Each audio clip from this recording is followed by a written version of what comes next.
Hey, what's up, Speedtards? Welcome to episode 14 of the Bonnot Gang series. We got the panel back. I'm here with Lane, and we've got special guest Keith Preston on for the first time. So, Keith, do you want to take a moment to introduce yourself to the Futurism Forever audience? Yeah, for those listeners who have never heard of me and don't know who I am, let's see, I'm probably most well known for being the guy who runs the attackthesystem.com website. I'm not the only person who was involved in that project, but I'm probably the most well known representative of Attack the System. Attack the System is sort of, in many ways, it's kind of a generic radical news and commentary and theoretical site, dealing with political and social criticism. It has a generally anarchist. Hello. It has a generally anarchist perspective, but it is very generic in its approach to anarchism. And I've also published about half a dozen books of my own on several on numerous topics. Some on anarchism, and I wrote one on thinkers against modernity, like modern thinkers who were critics of modernism, topics like that. If you just Google me, you can find out a little bit about who I am. Keith,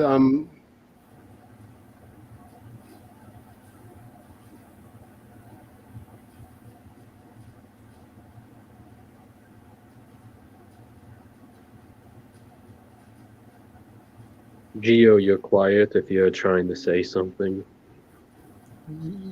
Yeah, I'm getting a weird echo from Keith. I'm not sure why, because it wasn't doing that before we went live.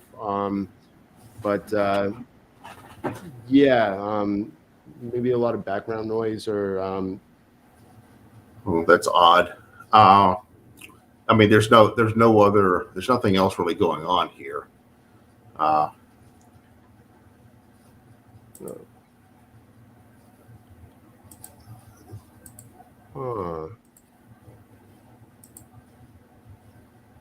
Yeah, I'll close any other windows I have open. Okay, so yeah, but other than that, I'm not really. I just have this one window open. There's nothing else that should be picking up an echo. I hear a fan. That's about it. So I think we can still go. Just if you can mute yourself when you're not talking, I guess. I think it was me. I had the YouTube tab open, so maybe the audience wasn't hearing it. I was hearing it in my headphones. Sorry about that. But yeah, hopefully that went through okay. Anyway, welcome to Futurism Forever podcast. I'm a big fan of Attack the System blog, so it's our honor to have you with us tonight. CSD had to run and do something, but he said he'd be back in like 15, 20 minutes. So by the time we start discussion, CSD should be back too. He was always a Bonnot Gang regular. And yeah, it's good to have the panel back for the finale and for concluding Except thoughts. For Manny Dog, who. Yeah, Manny Dog is not able to be here tonight, which is too bad. But yeah, anyway, without further ado, I'll start reading, and after the reading we'll discuss. So chapter 14, the end of anarchism. Too often, especially in the more responsible circles, we rush to belittle the act of rebellion. We become disturbed by problems of conscience, made uneasy about the threat of reaction, distressed by residual evangelism, tormented by the burning need, if not of confusing ourselves in the limbo of common morality, certainly of lessening the contrasts. Luigi Galliani, 1861 to 1931. In the wake of the mass trial of the Bonnot Gang came the theoretical autopsy of the corpse of illegalism. The bourgeois press had used the outrages of the illegalists as a stick to beat anarchism as a whole. It was argued that the trial of these particular anarchists had put anarchism in the dock, and that modern anarchism tended towards just such a conclusion, as the practice of les bandits tragiques. Some papers said that revolutionaries as a whole were to blame for being against property. and law in the first place, and it was only to be expected that Humanité, the daily paper of the Socialist Party, à Revistes, had shown itself more vile, more police-like than the bourgeois rags. Until the advent of the Bonnot gang, the anarchist individualists had been largely ignored or ridiculed as inconsequential by the wider anarchist movement. But now they were forced to devote time and space to demonstrating that illegalism and anarchism had nothing in common. Jean Graves' rather staid weekly, Temps Nouveaux, was in the vanguard of the anti-illegalist backlash and printed the most virulent article by Marmande in April 1913. For many years, shielded by a most surprising impunity, the chiefs, pontiffs, and orators of the milieu have encouraged a hatred of work, a disdain for love and trickery and cheap jibes at the expense of friendship. They celebrate the beauties and joys of forging money, crafty thefts, and nocturnal burglaries. They are no longer anarchists. Alas, they never were.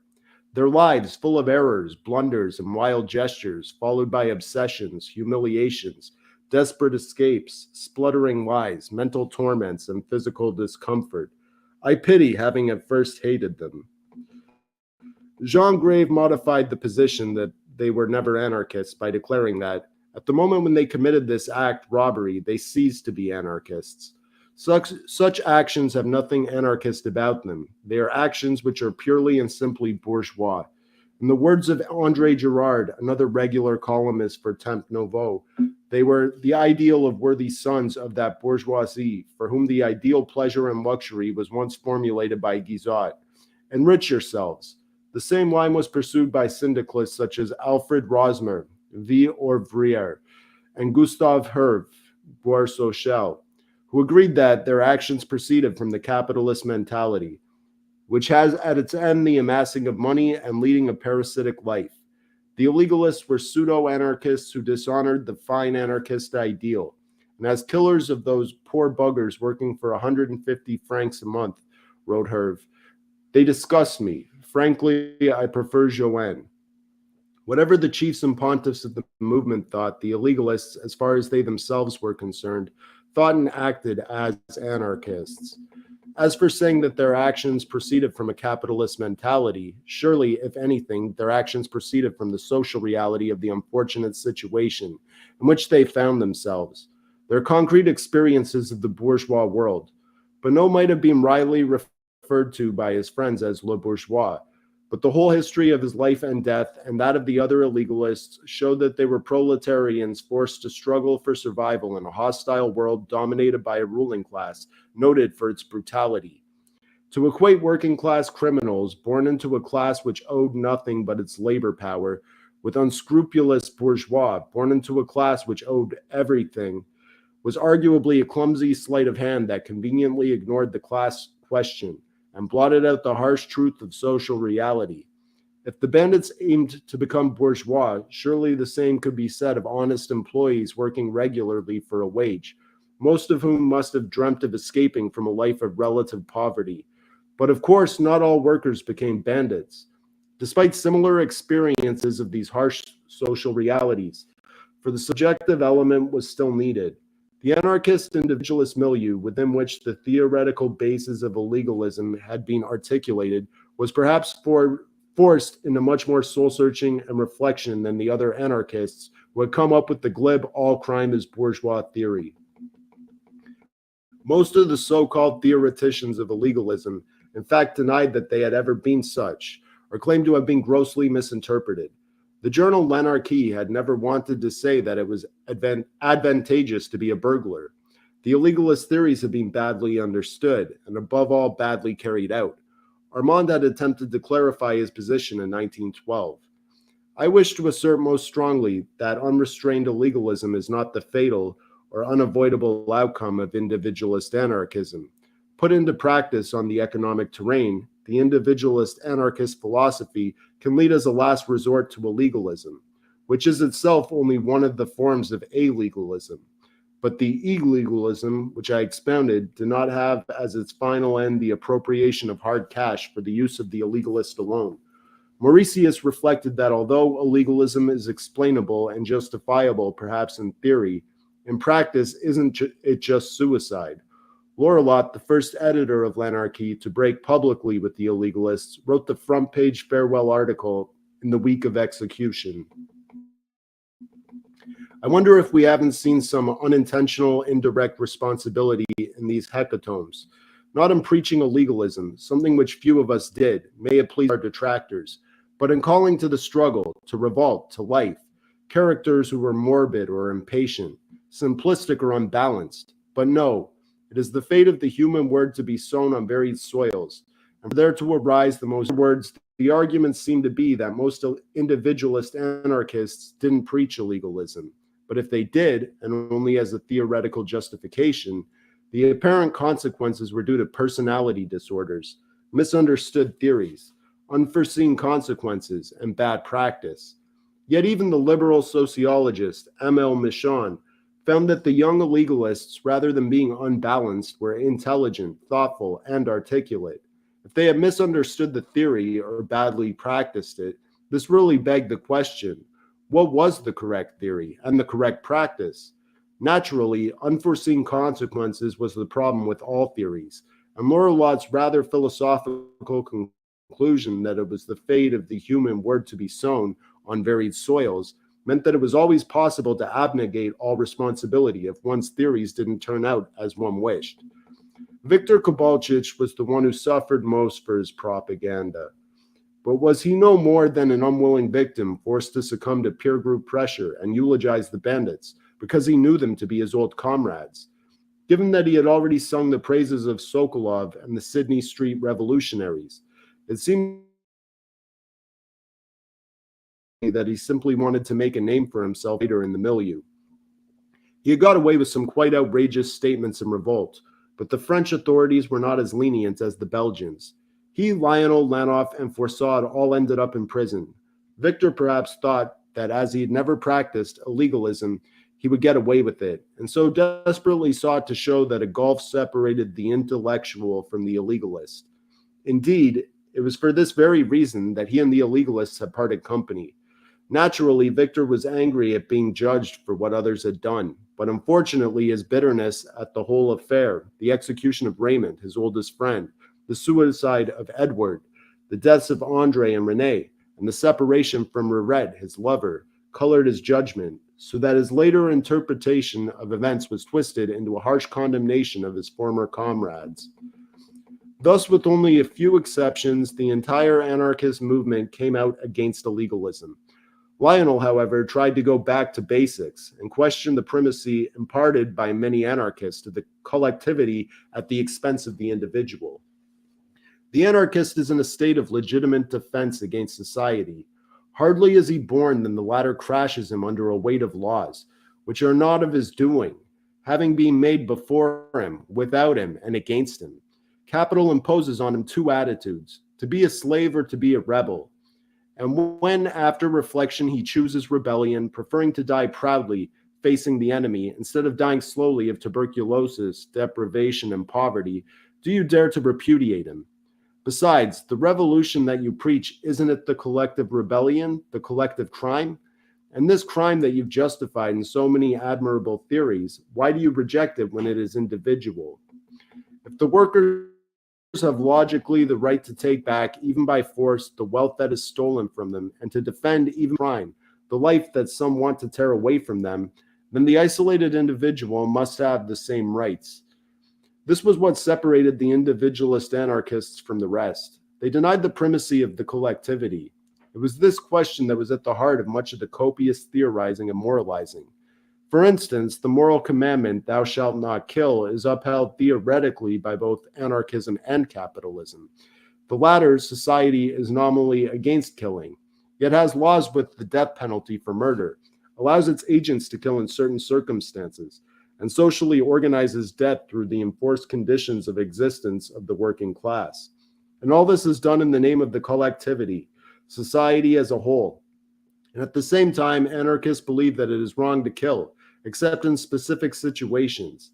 The assassination of dictators, agents of state repression, for example, or in the general conditions of revolution, in which the revolutionaries will probably be forced to kill other proletarians who still defend the interests of the ruling class. In other words, there is no absolute morality of thou shalt not kill, whether for anarchists, capitalists, or most human beings. Killing is legitimate so long as it is based on the primacy of the collectivity, either killing on behalf of the masses or in defense of society. This is why Stirner's argument that behind the facade, society is basically organized violence, and that there should be no objection to individuals fighting back, has some appeal. If politics is the continuation of warfare by other means, to invert Clausewitz's dictum, then the Bonnot gang simply went back to the basics of class warfare, albeit in a brutal, take no prisoners manner. If the legalists to be through in their lot with the anarchist individualists, and most of them did so in their, in the words of Victor Serge, this milieu in particular demanded everything of us and offered everything to us. The anarchist individualist revolt was immediate. It was not a question of awaiting the improbability of the New Jerusalem. For this new generation of anarchists, the revolution was to be lived here and now. Deferred gratification was a religious bourgeois concept. And so from their various locations, Lyon, Brussels, Charleroi, Alais, the illegalists were drawn inexorably to Paris, that priming ground for revolution, the city that had lived through the revolutions of 1789 and 1848, the Commune of 1871, the anarchist terror of the 1890s, and which was now to witness the intensity of the illegalist revolt. Yet if the illegalists found many of their thoughts and feelings reflected and articulated in this milieu, it was the particular oppressiveness of French society that provided a most fertile soil for these ideas to take root. The illegalists were proletarians who had nothing to sell but their labor power, and nothing to discard but their dignity. If they disdained waged work, it was because of its compulsive nature.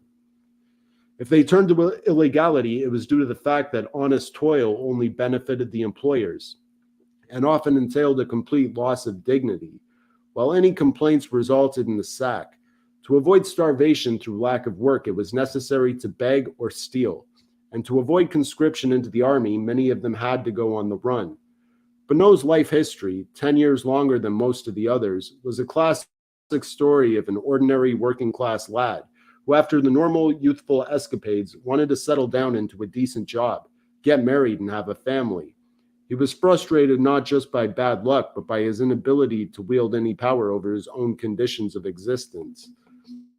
His early flirtation with anarchism, which might once have been dismissed simply as youthful exuberance, now became a fully fledged liaison dangereuse. But although to turn to crime may well have been influenced by his newfound anarchist contacts, he must have felt that he had very little to lose. He'd worked for years, done his military service, tried to support a family, and what had he got at the end of it? Nothing. Ideas and theories on the one hand, social experience on the other. It was a dialectical process that produced a legalism, and each individual's particular set of circumstances that produced a legalists. Their attitudes were more or less formed before they congregated in Paris. Although the concentration of comrades in Romainville doubtless reinforced their ideas, and the arguments between the activists and the intellectuals showed that the former were hardly keen pupils, eager to learn from their ideological mentors. If Bonnot and Garnier's scribbled notes contained phrases lifted from the pages of L'Anarchie, this was more a case that they saw their own feelings reflected in print. Yet besides their obvious motivation, they might have lacked opportunity had it not been for Garnier's driving energy and the chance arrival of Bonnot from Lyon. It's worth reflecting that if Bonnot had not been forced to throw in his lot with the Paris comrades, they might have all remained nobodies rather than members of the infamous Bonnot gang, a gang which, despite its spectacular actions, always had something of an amateur air about it. Despite the backtracking of the theoreticians, the affair had its effect on the movement. The outrages of the Bonnot gang were blamed in their entirety on the individualist current by the wider anarchist movement. In August 1913, the Fédération Communiste Anarchistes held a congress in the Union building of Rue Cambronne. René Ham, Mauritius, editor of L'Anarchie, and other individualists who tried to put their point of view were cut short by an interruption from Martin of Le Libertaire. Between you and us, there can be no possible understanding. Jean Grave threatened to leave if they did not. So the individualists walked out, declaring the Congress authoritarian and anti-anarchist. For their part, the conference condemned all forms of individualism as bourgeois and incompatible with anarcho-communism. While they were in session, Le Matin was daily publishing installments of Ruret's memoirs, which had begun. I wish to repair the harm that others may have done. May these memoirs stop those who, from bad example or improvident design, have strayed into the slippery slope and are destined to become the all too easily smashed playthings of a legalist illusions. For behind a legalism, there are not even any ideas. Here's what one finds there: spurious science, lust, the absurd, and the grotesque. The anarchist individualists were disgusted by the sellout, but the damage was done. The activities of the illegalists were also held responsible for the apparent wave of reaction sweeping over France. Arrests and searches have become so frequent that they are hardly commented on. The police have prohibited several anarchist papers from being sold at railway stalls and shops. This, of course, ignored the general repression of the revolutionary and working class movements that had intensified since the impasse of the 1906 general strike, and the fact that with the European war looking more and more on the cards, the French state needed forcibly to repress all those who might pose a threat to their mobilization plans. The appointment of Gauchard as head of the Sûreté Nationale was indicative of the new mood of repression prior to the First World War, just as the new realism of the Confédération Générale du Travail, CGT, was a response to their inability to counter it. However, the London-based journal Freedom indignantly located the cause of all this in a number of individualists who, in the name of the right to live their lives, have committed a series of attacks on property accompanied by shooting and killing, which has aroused widespread indignation among the people. The perpetrators claim that their acts were the logical outcome of their anarchist ideas. The anarchist communists considered, however, that these comrades had as little right to their plunder as has a capitalist to the produce of the workers. But the harm was done. Simple-minded young comrades were often led away by the illegalists' apparent anarchist logic. Outsiders simply felt disgusted with anarchist ideas and definitely stopped their ears to any propaganda. Kropotkin was probably the writer of this piece, taking his cue from the resolutions passed by the FCA Congress the previous month. It was intended to hold an international anarchist congress in London the following August in 1914. Mauritius was still intent on going, but individualists decided collectively not to attend and denied Mauritius any right to represent them. In fact, the Congress was never held, as on the 1st of that month, the German armed forces mobilized, and so began the greatest slaughter that had yet been organized in world history. All over Europe, workers went to war in a spirit of enthusiasm. Any anger, boredom, or frustration that they may have felt for society was resolved in this legitimized release of tension, which channeled hostility onto an easily recognizable group. In France, the war was presented as a classless national struggle, which united bourgeois and proletarian alike, and this was reflected politically in the Union Sacrée of the parties of right, left, and center. The socialists, who had won a majority of seats in the Chamber of Deputies, abandoned the idea of working-class internationalism, as did their fraternal counterparts abroad, and made common cause with the bourgeoisie. Throughout Europe, the ideology of class war was abandoned for the practice of imperialist war. Many socialists complained that, faced with the pro-war hysteria of the masses, they had no other choice, and besides, it was only a defensive war. Even the anarchists were not immune to the war fever, and the argument that a victory for German imperialism would set back the revolutionary process. Kropotkin, Grave, Herve, Paul Reclus, and Charles Mulatto, who had not hesitated to condemn the Bonnot gang for killing fellow proletarians and robbing banks, aligned themselves behind the Allies, Russia, France, and Great Britain, who in turn did not hesitate to squander 60,000 lives in a single day if it aided their fight for imperialist plunder. Despite the years of resistance to militarism, most syndicalists and anarchist militants of military age went to the colors without resistance. The state did not even need to round up all those subversives on the Carnet B, a list of those thought to pose a threat to the effective mobilization of working-class support for the war. Laurelot, Armand, Sebastian Faure, most individualists and anarcho-communists stood their ground, as did a handful of mainly foreign revolutionaries, such as Lenin and Rosa Luxemburg. But the bulk of the European revolutionary movement capitulated wholesale in the face of the reality of war. The Bonnot gang had already faced the type of hysteria, as well as the latest weapons of war, machine guns, and melinite, at the sieges of Choisy and Nogent. In the light of the appalling barbarism of the Great War, the outrages of the illegalists seem very minor. It could be argued that society was enraged by their actions, not because they had killed individuals or stolen property, but because they were not authorized to do so. If rather than dying behind mattresses or beneath the guillotine, they had died in the trenches, they would have been lauded as heroes, no matter how many fellow workers they'd killed. It is perhaps unlikely that the illegalists would have gone willingly to war given their contempt and cynicism for the stupid masses.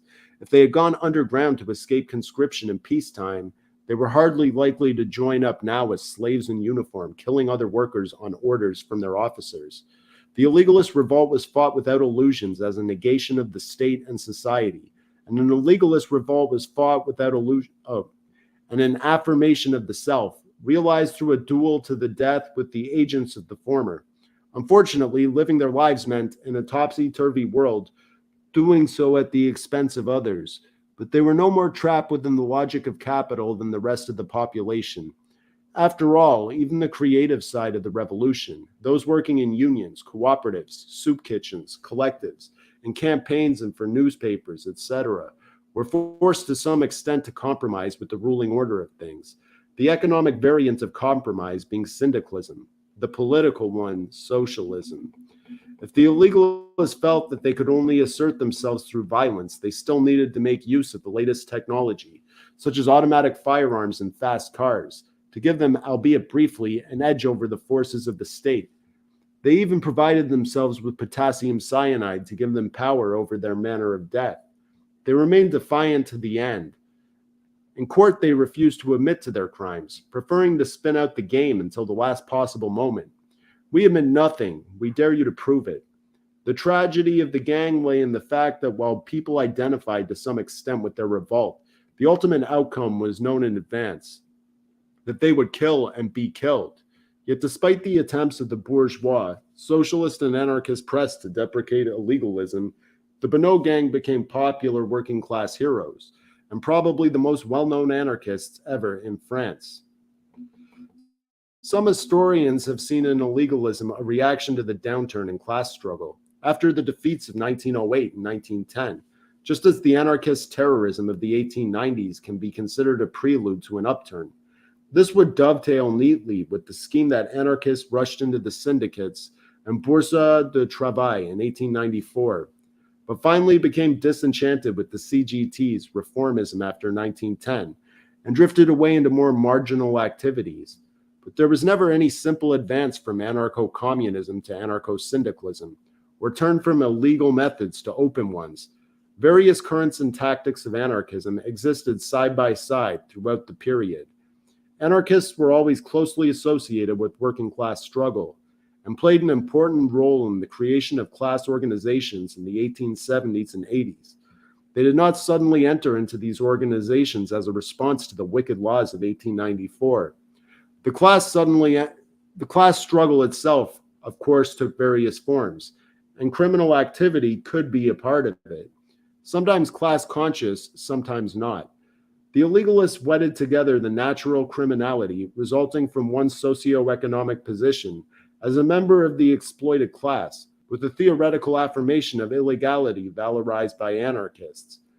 In this, they differed both from straight criminals who simply wanted to make money and from anarchist intellectuals who only made propaganda. As a theory, illegalism was well grounded in basic anarchist ideas: the legitimacy of reappropriation, the primacy of the socioeconomic sphere over the narrowly political direct action rather than representation, the emphasis on freedom of the individual, and the immediacy of revolution. Nevertheless, even Marius Jacob, the famous anarchist burglar, considered illegalism to be fundamentally an affair of the temperament rather than of doctrine. That is why it cannot have any educative effect on the working masses as a whole. The illegalists do not really consider the educational aspect of their acts. being more concerned with their individual revolt against society. Temperamentally, they were quite different from each other, although they all agreed on one thing: this society held no future for them. One young man, Emile Bachelat, who had lived only a few yards from the Concert Populaire in Montmartre, and who had been irresistibly drawn by the ambience of the milieu, recalled, "Over several years, I have lived this intense life, and there I met a few of those whose names became sadly famous: Raymond Lassaillance, Octave Garnier, Simon Toff, above all. I knew them well enough to be able to say that the bandits tragiques were neither more wicked, nor more cynical, nor more rebellious than any of us. But perhaps they had more courage in deciding to live what we were only content to contemplate."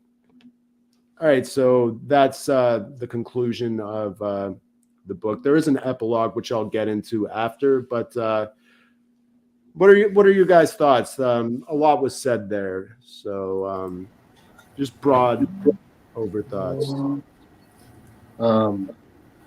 Something that I kind of wanted to say before we even did the reading.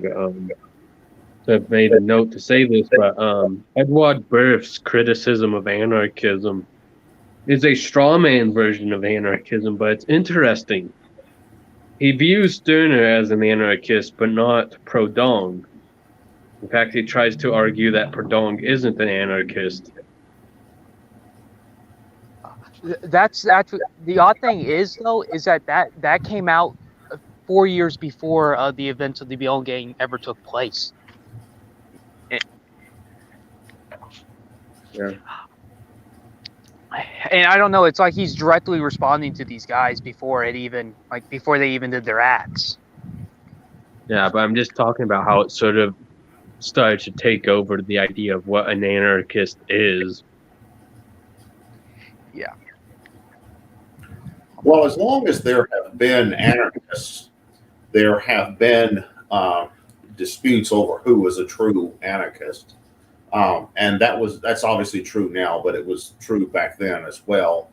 And there have always been anarchists who don't really recognize Pierre-Joseph Proudhon as an anarchist, because they will say, well, he may have called himself an anarchist, but for this or that reason, he wasn't an anarchist. Most of the anarchists who make that argument are usually anarcho-communists. They usually argue that while he wasn't fully communist, he was a mutualist, and by their standards, he was a reformist. And he had some fairly conservative views about some other issues. For example, he was anti-feminist and things like that. He also considered himself a French patriot. So for that reason, some very far left anarchists will reject him as an anarchist. But I've also, interestingly, this is not related to Proudhon, but I've also heard other anarchists try to read Bakunin out of anarchist history as well, arguing, well, he wasn't fully communist either, that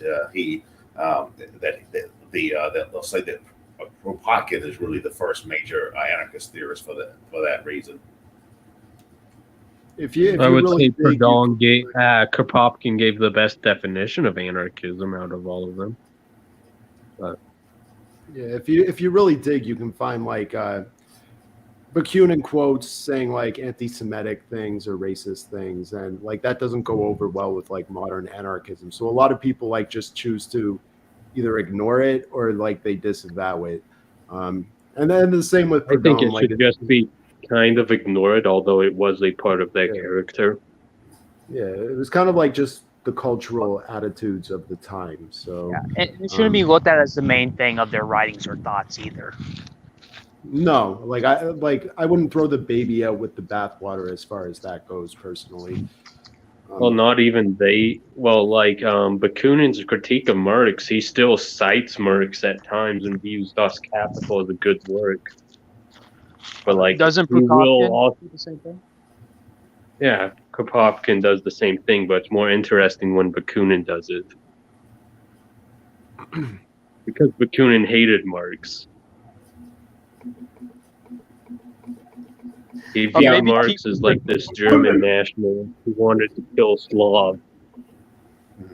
Yeah, a lot of the rivalry between Bakunin and Marx, I mean, some of it was personal, some of it was political, some of it was organizational, some of it was also ethnic. It was a standard, Slav versus German Yeah. argument. And also Bakunin was essentially a Russian anti-Semite as well. So. Yeah, I Also, was wanting to Bakunin ask you hated. about that. Marx hated, what was it? The rumor about a homosexual relationship Bakunin had. Marx hated Yeah, that and used that against him. I was going to ask you, Keith. Didn't like those like Marx and Bakunin have like where they cussed each other out and started calling each other like racial slurs and all of that at the International one time? I'm not sure if they ever had any personal confrontations like that.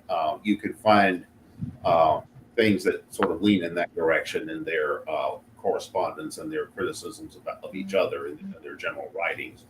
But yeah, I would imagine that if indeed they met personally and had a personal confrontation, and I'm not that familiar with the history of the First International to really know one way or the other, but I would imagine some of the ethnic slurs would have been flying. I mean, if you read Yeah, through but Marx, the point I was trying to make.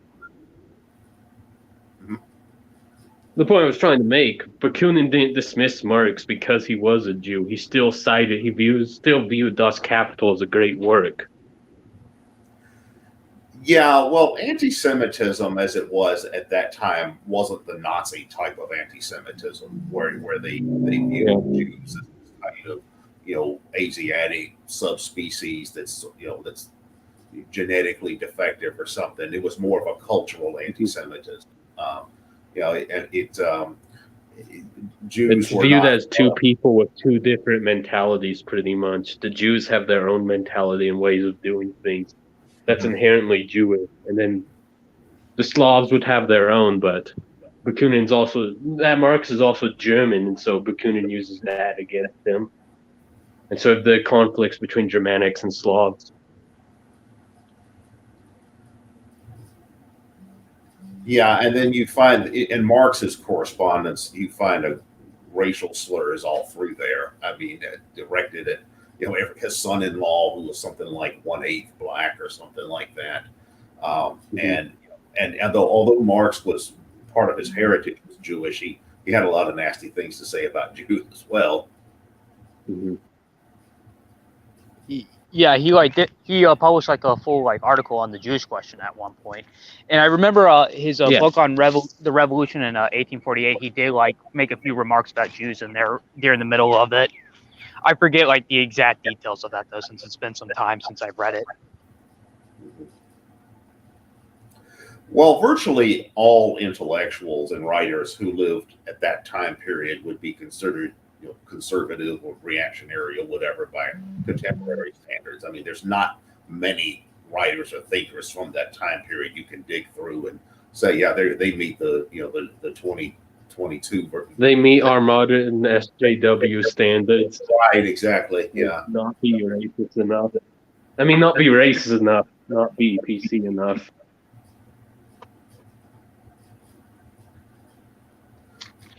But and people will take those quotes and even use it to misrepresent people. Like Hegel in the philosophy of history says that black people, they have not developed a consciousness, they cannot act in history.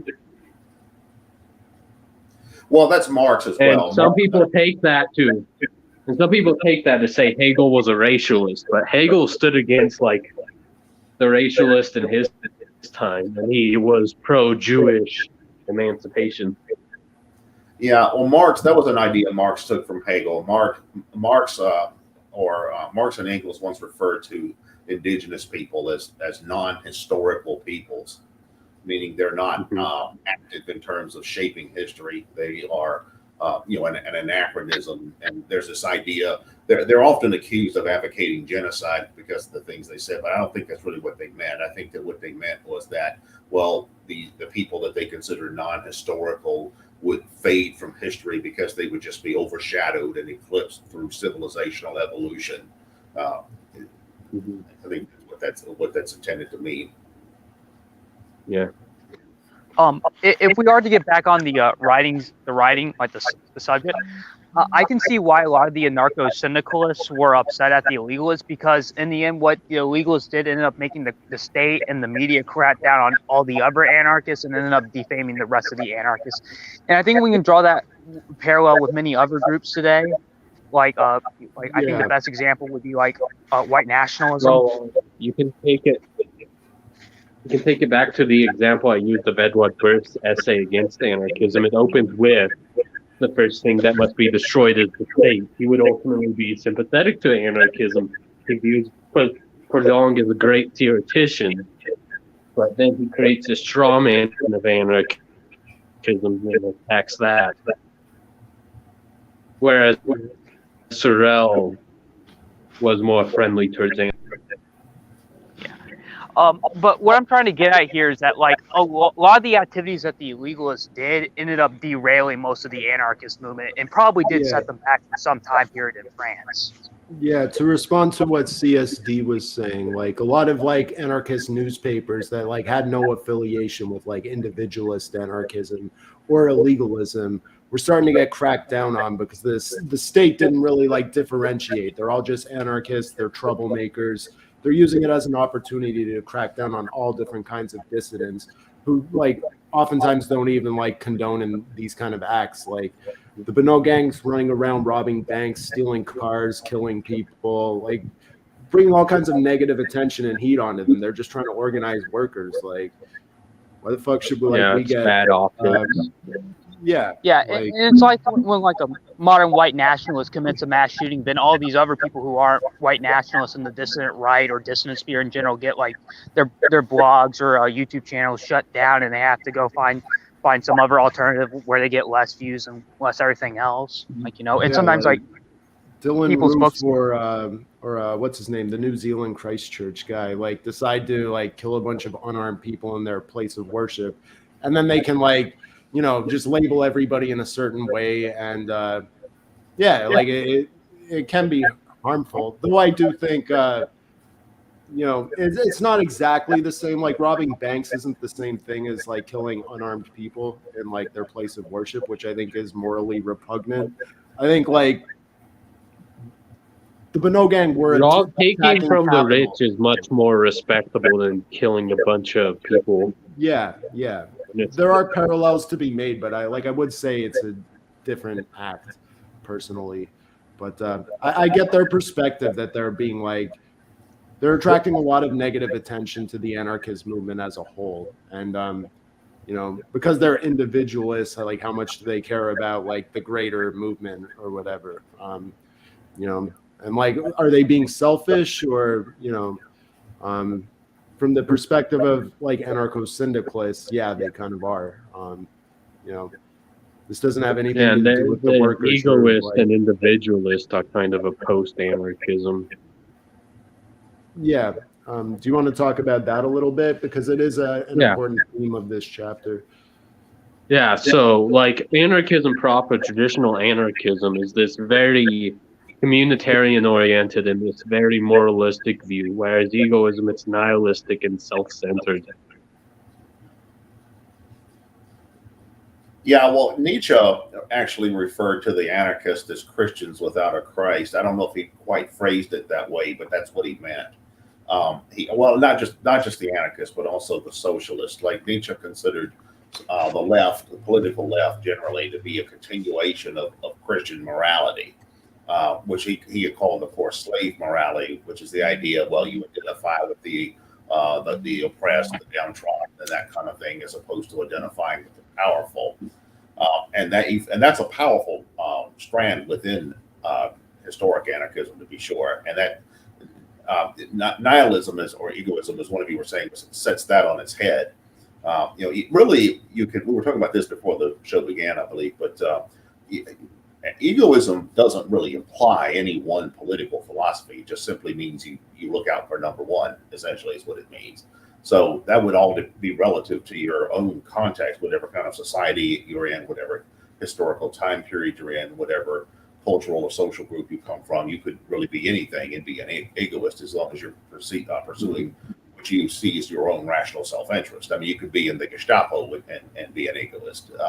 So that it's not true that someone who was practicing what Stirner would have described as ego is necessarily an anarchist. Now, where egoism becomes anarchistic is the egoist philosophy rejects the idea of political obligation as an end unto itself. I mean, an egoist might obey the law out of self-interest in some instances, or they may align themselves with the despotic state in some instances out of self-interest. But there's no inherent obligation in egoism to say obey the law or obey authority of any kind. An egoist would say, well, robbing a bank is fine if it gets you what you want, you can get away with it. I mean, that's really the only rule of egoism. I shall get away with it. Yeah. Every society seeks to hold me down, and I seek to transcend all limits. That's basically the egoist. Mm-hmm. And there's also what you were talking on in the beginning about Nietzsche. There's a quote from Max Stirner in Ego and its own that I think represents the point entirely. He talks about violence. That violence is all right, whether it be from a peasant or from a Chinese emperor.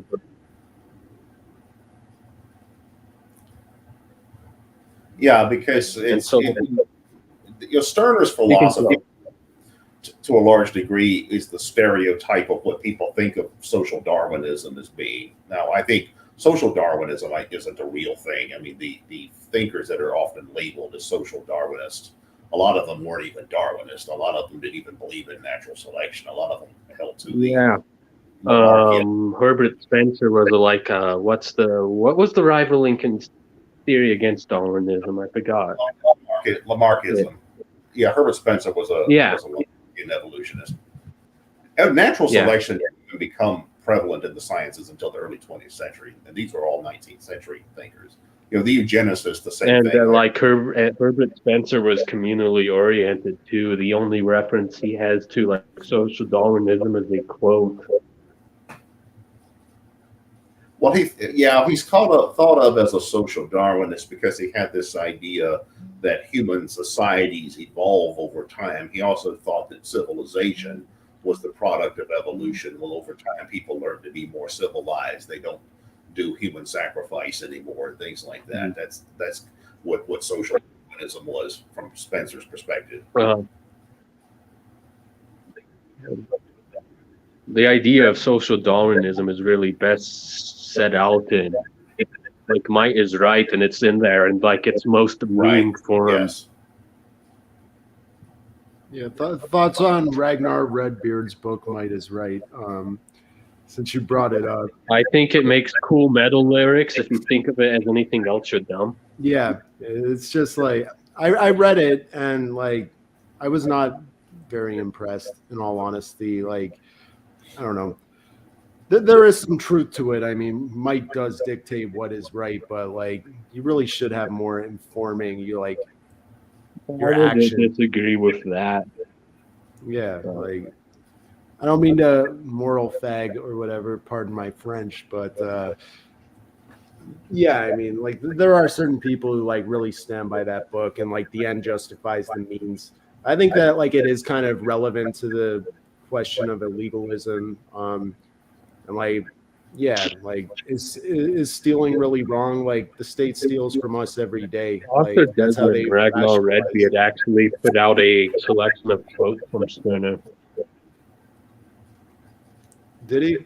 Yeah. I get a lot of egoist to advertise Might is Right. He did the same thing with Nietzsche, and then he also wrote Sayings of Redbeard.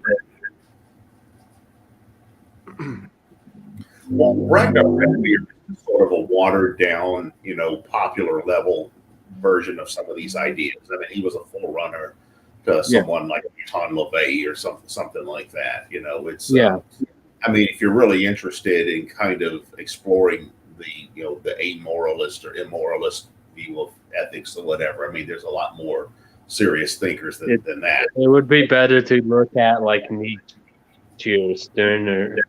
Stirner would probably be better than Nietzsche because Nietzsche is more of an active nihilist than a passive one, like Stirner is. Yeah, Stirner and Nietzsche are really a couple of the modern thinkers that really do break with this Western metaphysical tradition that holds that ethics or morals have some sort of metaphysical property. what you find in Christianity and also in a lot of pre-Christian, like Platonic thinking. Like Nietzsche identified with the pre-Socratics, like the sophists. That was sort of the what he traced, I think, as his philosophical roots. But there are other thinkers in the vein of someone like, say, Machiavelli or Hobbes, or maybe Carl Schmitt, someone like that, who have this kind of view of society that argue, well, society is about power dynamics, not about morals per se. It doesn't really matter how moral you are if, say, you're being conquered by an enemy army or something like that, or of course, there's the Machiavellian view that politically the first purpose of politics is to maintain power by whatever means necessary. That has nothing to do with morals. So I think that's a more interesting way of framing these kinds of questions than someone like Ragnar Redbeard. Ragnar Redbeard. Yeah, like I said, you should take it as like poetry or something like that. I would agree. It's like makes good Slayer lyrics or something, but you should have like a more solid like moral framework in which like you're acting upon. Not to negate action, it is important. I would argue you can't exclude morality, and ultimately morality is always there. Yeah. Do you really even like this sort of you want to be amoral? Your only concern is a functioning state. You're making a prescriptive claim when you say you need a functioning state. So you need a morality, otherwise that claim is baseless. Agreed. I have a question for the panel. What would y'all say is y'all's biggest critiques of illegalism and the Beyond Gang? I don't like legalism from a theoretical standpoint. I think it's an interesting story. I think egoism is false in both a moralistic prescription and with a description of society and how everything functions. Personally, like it said in the text, these guys were seen as folk heroes in their time and day. Like they were popular among like the working classes in France. Like people saw them as like heroes. So like it was propaganda of the deed, and it did inspire people to a certain extent. To what end? It's not like there were like copycat bank robberies that happened and stuff like that. I think as long as you're targeting banks and like you're actually targeting institutions of economic control and power, then I can get behind it. Not that I'm encouraging anyone to go out and do anything illegal, but I would say I respect them to a certain extent. My view is probably more positive than Wayne's is. How about you, CSD? Oh, I was wanting Keith to go next since he is the guest after all. Okay. He is. Keith can go next. I can't say it's something I would have a well thought out opinion on. Generally speaking, people that do that kind of stuff don't really come to a very good end. If you think of yourself as being part of any kind of movement, you do need to consider how that's going to impact the wider movement that you're a part of. Now, maybe these guys, the history behind this, I don't know a great deal about, but maybe these guys really weren't concerned about the fate of the wider anarchist movement or whatever. But this kind of stuff does invite repression, so you do have to always consider that, not just against yourself, but against others as well. I can't have much sympathy for banks. I don't really care if people rob banks or anything like that. I suppose any objections I might have to the illegalists, but the illegalists would be purely pragmatic. Yeah, that's fair. I have to agree with so far as stealing from rich people and from banks. I think it's a symbolic gesture that is powerful and inspiring, even if it like. In real terms, it is foolhardy, and it probably did more harm than good for the wider anarchist community at that time. I have to agree with Keith, but I'd also say it's that illegalism doesn't really have like an ideal for the future or building the new society, and I think that's also it gets it in the end, because it's just very like, what are we doing now and not like what are we striving for other than our own individual means. And I don't think that will create anything good. Well, I've seen this Well, they issue. come from like the Stonerian mind of thought, so they don't care for society. Society wants to limit them. I know, but that's what I'm saying. It's like it can't create anything new, and or anything good for that matter.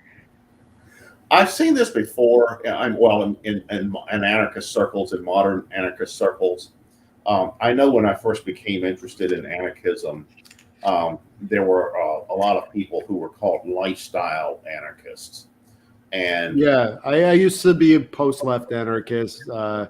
Murray Bookchin called us lifestyle anarchists. And the idea behind this was kind of like you go and just live an anarchistic lifestyle, whatever that means.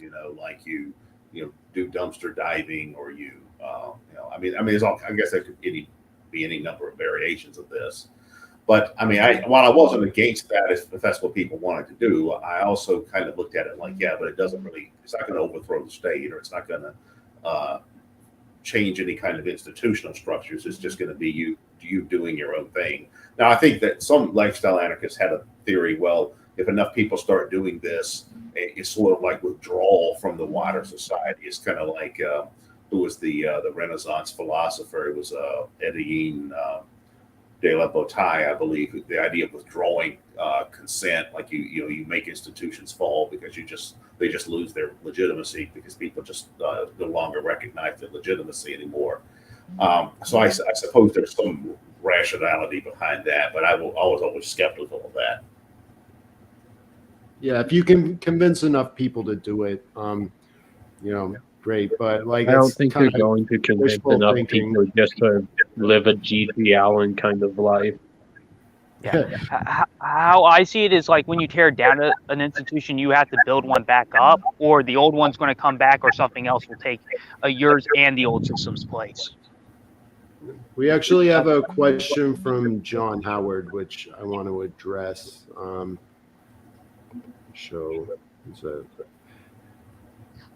I think Keith should start first since he knows Southgate. Yeah, what do you guys think about national anarchism, though? That's the question. My computer's being I think that's a redefining of nationalism, and it's a contradictory view. I know a lot of the leading national anarchists. I've been to a couple of their events, a couple of their conferences in Europe. It's an interesting philosophy. I consider it to be a legitimate form of anarchism, no more so than a lot of other forms of anarchism that a lot of people dislike for various reasons, like primitivism or anarcho-transhumanism and stuff like that. But I consider it a legitimate form of anarchism, and they bring a lot of interesting ideas to the table. The problem that I see with a lot of people from the national anarchist circles that I've encountered, at least in more recent times, isn't so much that they're really nationalist in a conventional sense or recognizable sense. Rather, there's a lot of tendency in that circle towards conspiracy theories and towards anarcho-primitivism, which I don't personally care for. I consider anarcho-primitivists to be real anarchists. That's not really something I personally care for. So yeah, I mean, there are certain ideas that are popular among national anarchists that I disagree with, but I don't dislike them, reject them, hate them, any of that. I have seen some of their events, and I have friends who are in that movement. So it's it's something I generally consider part of the anarchist umbrella. My I haven't understanding read any of their stuff. I've just sort of watched videos by New Runes. Yeah, my understanding of it is like everybody forms their own kind of like almost city states where they can do their own thing, and like there's a mutual agreement between all these states that they don't see it as a state, but like that they're going to respect each other's space and let everybody do their own thing. My concern is like there's going to be a state that wants to be imperialistic and conquer everybody else's shit. Like it all kind of hinges on the non-aggression principle or something like that, or like a mutual understanding. But if someone decides to break that understanding, what's to stop them from doing it? Like, you do something like an organized state is going to have to form to make that work. So there are interesting ideas in there. I'm not going to badmouth the people, like the figures behind national anarchism, but like personally, I don't identify as one for that reason. I also don't identify with national anarchism, but I do find it interesting. In fact, it was one of the first anarchisms I looked into. Then I got into Key Preston, and but like you said, Gio, I largely agree with your criticisms of it, and there's not really much else I can say on it. Yeah, like I am pro-state, so like I don't like the existing state or the existing power structure, but I just kind of think like the state forms naturally in human societies, and instead of like fighting it, figure out a way to get on top of the state and make the kind of society that like would be beneficial to us. Yeah. I can understand trying to limit like bureaucratic power, though. I can't agree with libertarians and anarchists on that, though. Yeah. Should be like merit based, and there should be very little bureaucracy. I hate bureaucracy, but I think the state is just like an objective reality, and we have to figure out a way to make it work in our interests. In that sense, like I am still fascistic to a large degree, but well, I can give you a general overview of how I approach these questions. I'm trying to explain this without getting too abstract. There was an interesting article published a couple of years ago by a guy named Bellamy Fitzpatrick. Are you familiar with him? He used to be the co-host of The Brilliant, who was a left, post-left anarchist podcast, and it had sort of a green anarchist leanings as well. But he had this essay where he mapped out these concepts called decentralist anarchism versus decentralist anarchy versus world domination anarchism versus worldwide wokeness. And he talks about how all these ideas you see circulating in anarchist circles are there, but in some ways they're contradictory to each other. Like, first of all, if there's no states anywhere in the world, then what you have is decentralist anarchy. You have lots of different small tribes, families, communes, whatever, doing their own thing. Kind of like the world was, before civilization emerged during the hunter-gatherer era. And not just people would necessarily be hunter-gatherers, but it's that kind of decentralized society that could essentially be infinitely diverse in terms of the kinds of localized political systems you have. And that's kind of what national anarchism is. I mean, national anarchism kind of advocates for that. But then that's not the same thing as world domination anarchism, where everybody in the world identifies as an anarchist. Like, let's say every village in the world became the equivalent of an independent country, or every family became the equivalent of an independent country. Well, that means some of these places would be, fascist and communist and Islamic and, Satanist and pagan and everything, anointing some guy king or something like that, So it's not that the whole world is going to become an ideological anarchist when you have this kind of radical decentralization. I think one thing I would say in favor of the national anarchists is that they do recognize this more than a lot of other anarchists do. And even if you had anarchist ideological hegemony, like, let's say most people, or let's say the anarchism, all the things that come under the banner of anarchism, became the world's largest collection of political philosophies, the same way the Abrahamic religions are today the world's largest collections of religions, Christianity and Islam and Judaism and Mormonism and a lot of the smaller ones. All right. Even then, it doesn't mean everybody's going to be woke. It means you're going to have a lot of different people who identify with anarchists, but they're not going to be into all these woke values that a lot of modern left anarchists are into. You're going to have, along with woke anarchists, you're going to have anarcho-capitalists, anarcho-fascists, and egoists and primitivists, and transhumanists, and all this other stuff. So it's not like everybody is going to be fixated on making sure you get the right gender pronouns and don't misgender anybody, or everybody's going to be into veganism, or everybody's going to be into all these things that modern anarchists, left anarchists are into. And I think that that's something that a lot of anarchists miss. But even let's say all this happened, like let's say that you had this radical dispersion of power, like states all over the world collapse, and you have this proliferation of all these autonomous villages and communes and stuff like that. And let's say ideological anarchism becomes the world's largest set of political philosophies, the same way that Abrahamic religions are the largest set of religions. And then let's say, woke type anarchists, for example, people with the view that racism is the ultimate evil or something like that. Let's say that's a very large subset of ideological anarchists. Right? Even there, anarchists are still going to have to share space in the world with other people. There's still going to be other belief systems, other value systems, other political philosophies, and means you're going to have to find some way of either getting along and cooperating or defeating your enemies or something like that. So I think the kind of systems you would see emerging from this would be things based on localized sovereignty and federations and things like that. Like the Greek civilization was a collection of I think 1,100 cities or something like that, with no overarching government. Or the Holy Roman Empire was this federation of something like 300 kingdoms, where the emperor was basically powerless. Or you had the Ottoman system, the Malay system, where you had all these different subcultural, tribal, and ethnic and religious groups that kind of did their own thing, even though theoretically they're supposed to be under Sharia law, but they allowed enough autonomy that you had all these people doing their own. I think anarchist hegemony, I think, would end up looking like that in practice. That's sort of my empirical view.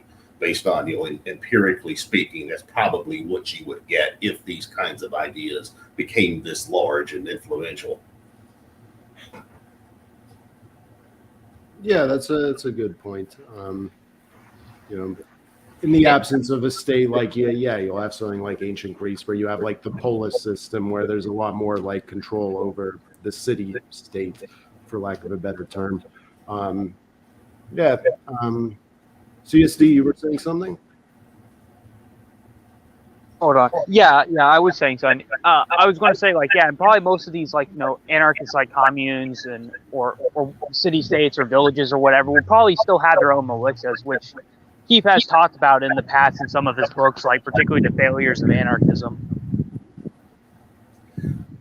Yeah, well, there's always going to be violence. One of you were mentioning earlier that, what do you do about a conqueror state? Like, what about you have? Well, ancient Greece. Since we're talking about that, they actually faced a situation like that. The Persia tried to invade Greece at one point.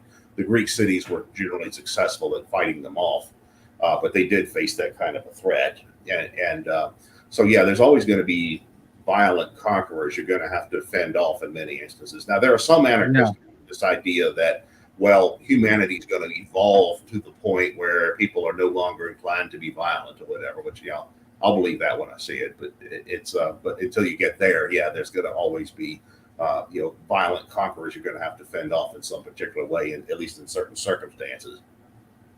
You don't even need to go back to Greece. You can just go to anarchist experiments in Ukraine, Spain, or even the Zapatistas. Right. Or just primitive society in general. Yeah. John Howard also asks thoughts on Fume. Fume is my ideal. I think everyone at Futurism Forever agrees that Fume is pretty based. What's your thoughts on the Free State of Fume, Keith? That's Gabriele D'Annunzio, right? Yeah. Yes. Well, I don't know a lot about that. I know a lot of the national anarchists actually consider that to be their ideal as well. I've heard a lot of national anarchists really praise that. But it's conceptually it's interesting, and it's very similar to the kind of micro state idea that you find in certain types of anarchism, national anarchism, and even some ANCAPs and individualist anarchists or people like that seem to have an admiration for that. Other than that, I can't comment on it in a great deal of depth because I don't really know a lot about it except just the general narrative, the general historical outline. Yeah. Hakeem Bey, I was just posting this in our chat last weekend. Hakeem Bey name dropped it as like an example of a temporary autonomous zone that was pretty successful. Probably the only like pirate state of the 20th century, or pirate utopia is the term he uses. So there has been like anarchist praise for Fiume. It's usually associated with fascism, but it's more of like a proto-fascist precursor to fascism. They took a lot of the aesthetics of Fiume, but we have an episode They on took a lot of aesthetics and ideas, like the idea of the corporation and so on. Yeah, they were both. But ultimately, like, it's its own thing. You can't really. D'Annunzio was an anti-fascist, ultimately. I'd also like to point out that Fiume was also anti-imperialist and wanted to side with groups like the Irish Republican Army and other anti-imperialist groups, along with being a lot more libertine than what fascist Italy was, like when it came to drugs and free love and religion. Yeah. Alcaz wrote an article last weekend on Fiume, and like it kind of mirrors my own thoughts. As far as futurism forever goes, we think very highly of Fiume. It's something like it's an ideal that we strive towards. It's like an inspiration for most of us. There are places similar to what you're describing in Mexico now. There's a place called Cherán in Mexico, which is largely inhabited by indigenous people. But if you Google this, you can find articles about it online where there's this one headline from this one article about them that said the town, the Mexican town that kicked out politicians and cops and that kind of stuff. But that's essentially what they are. They're sort of like a separatist enclave in Mexico.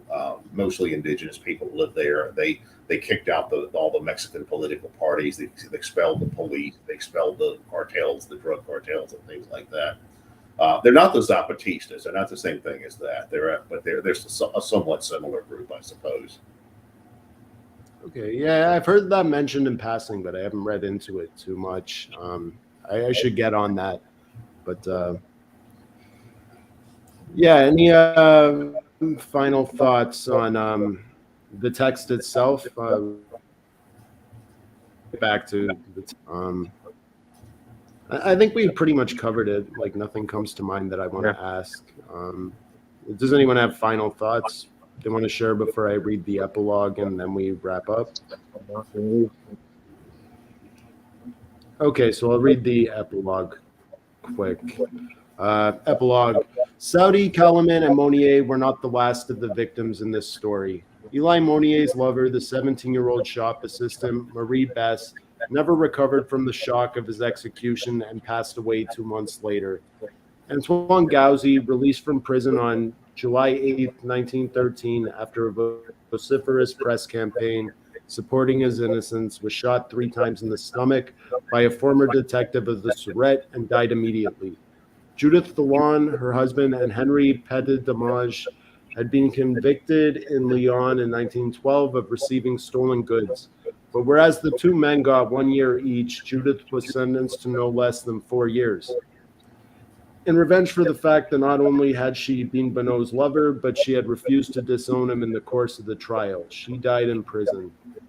Alphonse Rodriguez, acquitted at the mass trial of the illegalists, was however found guilty of counterfeiting and sentenced to 8 years by the court in Lille. Jean de Beau was released on grounds of good behavior after the end of the First World War. He returned to Brussels, got married, and settled down. Marius Medj finally escaped from the convict prison in French Guiana in 1931, but died just 2 years later. Eugene Dudon, also transported to Guyana aboard the prison vessel in La Martiniere, was waved off from the Croisade by his wife, Louise. He made 3 attempts to escape. The second only got him as far as the coast in Guyana, in itself an achievement, but the third took him to Brazil and freedom. A strong press campaign on his behalf resulted in his being granted a full pardon. He returned to France in 1927 and found Louise still waiting for him. Regret, Maitre Jean never went back into the milieu and never saw her erstwhile lover, Victor, again. She died in Paris. Victor Gabalchich served his full term and was exiled from the territory in 1917. He went to Barcelona, where he witnessed the failure of the syndicalist insurrection and subsequently tried to enlist in the Allied army as a way of getting to Russia. Then, in the throes of revolution, interned in France for 2 years, he finally made it to Petrograd in 1919, threw in his lot with the Bolsheviks, and became better known to the world as Victor Serge, one of the many victims of the bureaucratic counter-revolution. He was eventually exiled to Soviet Central Asia, and then deported in 1936 after a determined campaign by Western revolutionaries for his release. Among the many of his works confiscated by the secret police was a memoir of the French anarchist movement entitled Les Hommes Perdus.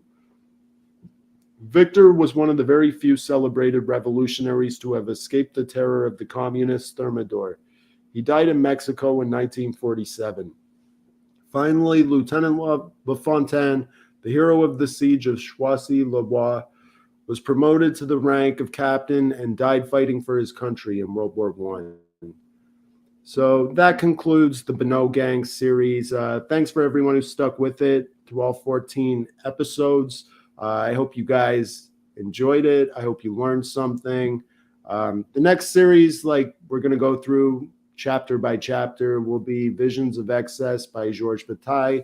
So we're going to get that started in 2 weeks. And thanks everyone for listening. Thanks to Keith for joining us for this talk. We hope to have him back again. You were a good guest. Any final thoughts, open mic, before we call it? Yes, I do. The Victor, I don't. Sorry, his last name escapes me at the moment. But I've always found it interesting. Oh, thank you. I've always found it interesting, the anarchists of this time, how many of them ended up drifting towards more authoritarian ideologies like Bolshevism or fascism. Other examples would be like George Sorel, who's not technically an anarchist, but very much in the libertarian socialist camp, who ended up admiring fascist Italy and Vladimir Lenin. Edmondo Rossini, who was once a part of the IWW, but when he returned to Italy, he became like an Italian fascist. I'm trying to think. We could just use Edouard Berth, who became like a nationalist and helped found the Circular Pardon. That's another good one. Berth is like his earlier essay, which was stated in the opening. The first thing that must disappear is the state. Didn't Bill Haywood become a Marxist-Leninist in the end, or at least flee to the Soviet Union? He went to the Soviet Union. Yeah, I don't know what ideology he adopted at that point. I think he was more of a political exile. I know James Buchanan was William Z. Foster, the one who founded the American Communist Party. He was with the IWW at one point before converting to Marxist-Leninism. I think it could be the same with a James P. Cannon before he became like a Marxist-Leninist and a Trotskyist. Well, yeah, back then, a lot of the narrative behind that is something like this. Like, once the Bolshevik Revolution happened in 1917, a lot of people from the radical anti-capitalist left started thinking, okay, we have an example of a revolution. It actually happened. They actually made it happen for real. They overthrew the Tsar. And that gave the communists a lot of credibility in international radical circles. And a lot of people started saying, okay, they've shown the way forward. Let's do that. At the same time, around that time, the anarchists were being heavily repressed by states all over the world. This was immediately following the propaganda by the deed era. Like, remember, in the late 19th and early 20th century, anarchists assassinated the head of state in a bunch of major countries: the president of the United States, the prime minister of France. So a lot of monarchs and leading politicians were assassinated by anarchists. So, anarchists were the real deal at the time. And there was a wave of very heavy-handed repression against anarchists, and that set anarchists back quite a bit. Around the same time, you start to see the emergence of these other movements like fascism and communism. And like I said, the Bolshevik Revolution gave a lot of prestige to communism and Italian fascism too. A lot of people from the radical left initially conceived of Italian fascism as another anti-capitalist movement. It wasn't always viewed by, at least by everyone, as a right-wing movement per se. Also, you have to consider the trend of the time, because the general trend in that era was towards greater centralization, greater technocracy, what James Burnham later called the managerial revolution, mass organizations, mass societies, and that fit well with these kinds of authoritarian movements that developed. The anarchists at that point were kind of swimming against the tides in a lot of ways. Yeah, what you said about Italian fascism is like, I've been arguing that for like throughout the existence of futurism forever. A lot of people like to label futurism forever because we're a little more progressive on a lot of things. We're not super reactionary about like women or gays or things like that. We're kind of loose. Like I'm personally not like a social conservative at all, really. I'm pretty progressive in a lot of ways. So like they think that's not compatible with fascism. So like I've decided to just like abandon the fascist label and call us whatever you want. Like we're futurists. We don't attach ourselves too closely to historical movements.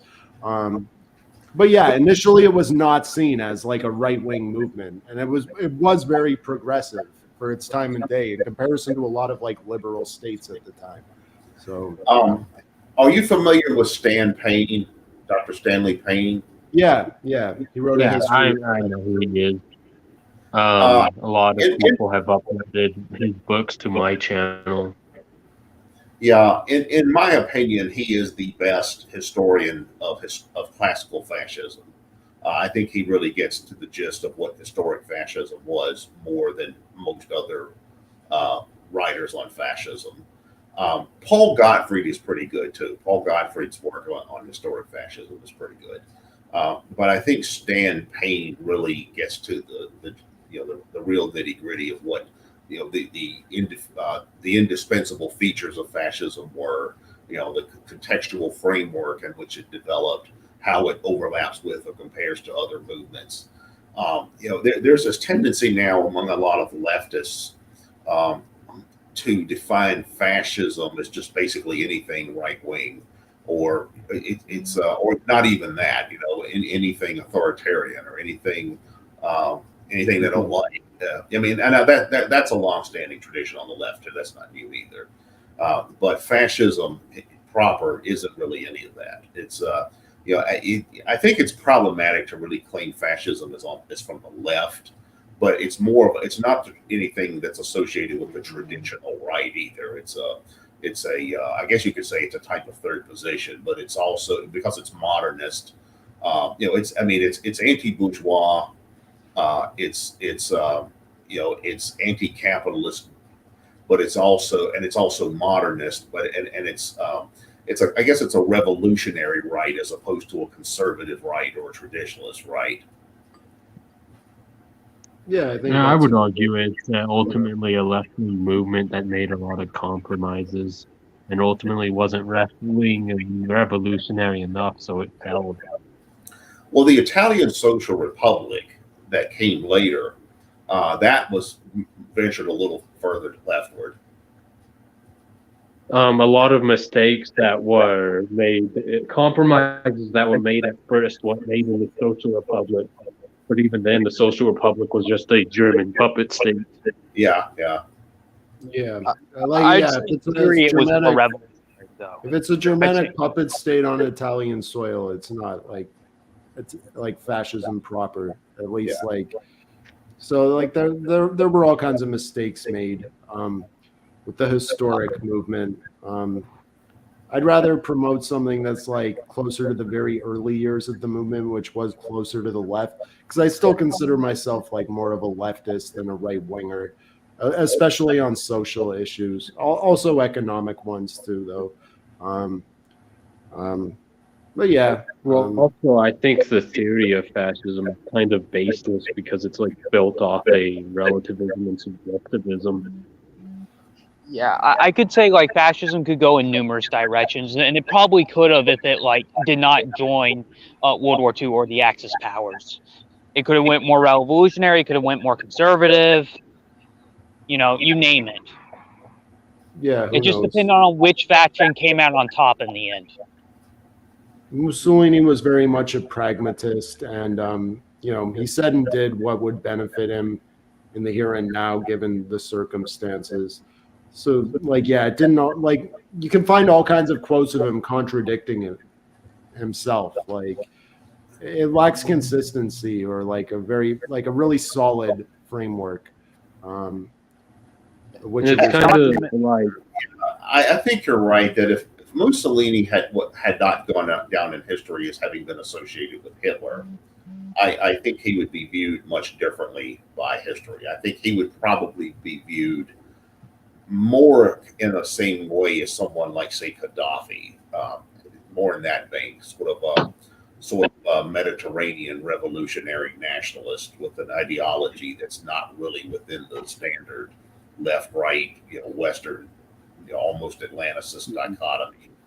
But because he was a part of the Axis alliance, though, there's this tendency that it's almost universal to think of fascism and German National Socialism as the same thing, which they really were not at all. They were very. I would say they were kindred, but different, definitely. What was that? I said I would say they're kindred, but different, definitely. Well, German National Socialism borrowed from fascism in certain ways, but it also borrowed from communism. And then it also brought in elements of the kind of racial mysticism of people like Houston Stewart Chamberlain that you don't really find in either one. You don't really find that in either Italian fascism or in communism. Yeah. They also took some. But also, like about Nazi racial views, this sort of goes into like. A. James Greger has an essay on their development. The period that Nordicism was accepted, it was accepted purely because they needed something and they had nothing. Well, Nordicism itself was a widely accepted theoretical framework back then. It wasn't just German National Socialists that believed in that. Yeah. You had plenty it comes from Anglos, ultimately, Nordicism does. Right. Yes. People like, I actually have his book because when in high school, I just bought a bunch of books on wrongthink. What is it? Manson Grant, The Passing of the Great Race. Like Madison Grant, yeah. Big Nordicist thinker. Yeah, exactly. Yeah, he was extremely influential back then. Anyways, we've gone. It's a good discussion. You were saying something, CSD? I'd say if they're like the similarities between fascism and National Socialism is that they're both a synthesis of like right and left ideas. But I think where it differentiates is not just in like philosophy, like because the fascists believe in national idealism for the most part, and the National Socialist ideology. National Socialism was taken from existentialist views. Yeah, that's another good point. But I think the biggest what divides both of them is the views on race. Fascism seems a lot more pragmatic on it, while like National Socialism that's like their main thing, and they're like they're one of their biggest tenets, and it wouldn't be the same without it. I'm gonna say like we could talk about this all night, and we've talked about it a lot on the podcast in the past. It's very off topic from Bonnot gang, illegalism, individualist anarchism. So I'm going to wrap it up here. And yeah, thanks for coming on, Keith. We hope to have you on again sometime. You were great. And yeah, thanks everyone for listening. Till next time, salute.